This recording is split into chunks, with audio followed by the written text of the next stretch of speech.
Hey everyone, Brad here. Welcome to Airstream, Utah. On this Maintenance Monday, I want to talk to you about a rear hatch.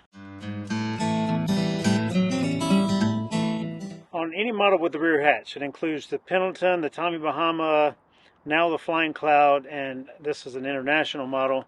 But the rear hatch is something I want to talk to you about, and 303 spray here. So Airstream recommends that you use this on your window seals and everything else. And I want to point out a couple seals in this rear hatch that are very, very important.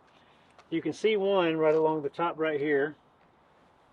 That's connected to the frame itself. Then on the inside, when you open the door up, you have a trim all the way around that hatch.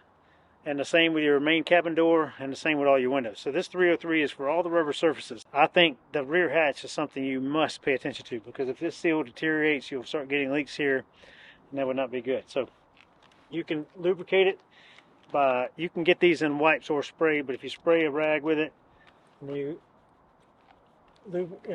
get it wet here on top, then you open up the rear hatch itself, work your way around the whole door, all the way around the door, and then that same rubber seal between the door and the frame. You can see two right here. So you have two seals here. This one's attached to the door, this one's attached to the frame. So this is the one you can see from outside. This is one you don't really notice. Keeping these two lubricated consistently will keep your rear hatch from leaking. That's all for this Maintenance Monday. Should you have any questions about this or anything else concerning your Airstream, please give us a call, send us an email, better yet stop by. We'd love to help you out in person. Have a great day everyone, and happy adventures.